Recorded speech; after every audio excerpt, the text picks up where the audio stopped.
రాహుల్ గాంధీ తాత ఫిరోజ్ ఖాన్ ముస్లిం అయితే రాహుల్ బ్రాహ్మణుడు ఎలా అవుతాడు? కేంద్ర మంత్రి బండి సంజయ్. ఫిరోజ్ కాదు, ఫెరోజ్ తండ్రి జహంగీర్ ఫరేదున్. ఆయన ఆ కాలంలోనే మెరైన్ ఇంజనీర్. తల్లి రతీమాయ్. వాళ్ళది గుజరాతీ ఫార్సీ కుటుంబం. ఫెరోజ్ అన్నలు దోరబ్ జహంగీర్, ఫరీదున్ జహంగీర్. అక్కలు తెహ్మీనా, అలూదస్తర్. వారిది జొరాస్ట్రియన్ మతం. అది ఇరాన్లో పుట్టిన మతం. అప్పటి ముస్లిం పాలకుల ఇబ్బందుల నుంచి తప్పించుకునేందుకు జొరాస్ట్రియన్లు ఇరాన్ నుంచి వివిధ దేశాలకు వెళ్ళారని చరిత్ర చెబుతోంది. ఆ క్రమంలో కొందరు భారతదేశానికి వచ్చారు. పర్షియన్ ప్రాంతం నుంచి వచ్చారు కాబట్టి వారిని పార్సీలు అన్నారు. ఆ తర్వాత అదే స్థిరపడింది. వారు అహూరా మజ్దా, జ్ఞానానికి దేవుడు అని పూజిస్తారు. మన దేశంలో బొంబాయి, గుజరాత్లలో ఎక్కువ మంది పార్సీలు ఉన్నారు. హైదరాబాద్లో కూడా పార్సీలు నివసించిన పార్సీ గుట్ట ఉంది. పార్సీలు ఎక్కువగా వ్యాపారాలు, ఉద్యోగాల్లో స్థిరపడ్డారు. భారతదేశంలో సుమారు 70,000 మంది పార్సీలు ఉన్నారని ఇప్పటి అంచనా.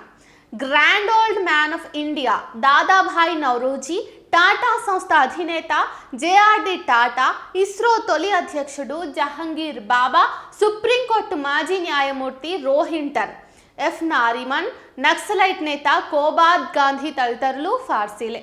ఇరాన్ నుంచి వచ్చిన మతం కారణంగా వారి పేర్లలో పర్షియన్ పదాలు అంటే ఫెరోజ్, ఫర్జాన్, నౌరోజ్, అర్షద్ అనేవి ఉంటాయి. ఇందిరాగాంధీతో ఫెరోజ్ పెళ్లికి ఆమె తండ్రి జవహర్ లాల్ నెహ్రూ సుముఖంగా లేనప్పుడు మహాత్మా గాంధీయే ఆయన్ను ఒప్పించారని అంటుంటారు.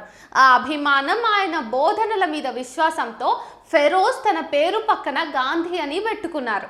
నిజానికి పార్సీల పేరు చివర కొందరికి గాంధీ అని ఉండటం కూడా మనం చూడొచ్చు. ఫెరోజ్ గాంధీ ఉత్తరప్రదేశ్ రాష్ట్రం రాయ్బరేలీ నియోజకవర్గానికి తొలి ఎంపీ. పార్లమెంట్లో హరిదాస్ ముంద్రా కుంభకోణాన్ని బయటపెట్టి అలాంటి పని చేసిన తొలి ఎంపీగా చరిత్రలో నిలిచారు. ఆ కుంభకోణం వల్ల తొలి ఆర్థిక మంత్రి టిటి కృష్ణమాచారి రాజీనామా చేయాల్సి వచ్చింది. 47 ఏళ్ల వయస్సులో గుండెపోటుతో ఫెరోజ్ మరణించారు. కొందరు అత్యుత్సాహంతో ఫెరోజ్ ని ఫిరోజ్ అని మార్చి దానికి ఖాన్ కలిపారు. మరికొంతమంది బాలీవుడ్ హీరో ఫిరోజ్ ఖాన్ పేరుతో ఈయన్ను పిలిచి ఈయన్ని కూడా ఫిరోజ్ ఖాన్ అని ఫిక్స్ చేసేశారు. ఆయన ఫెరోజ్ మాత్రమే, ఫిరోజ్ ఖాన్ కానే కాదు.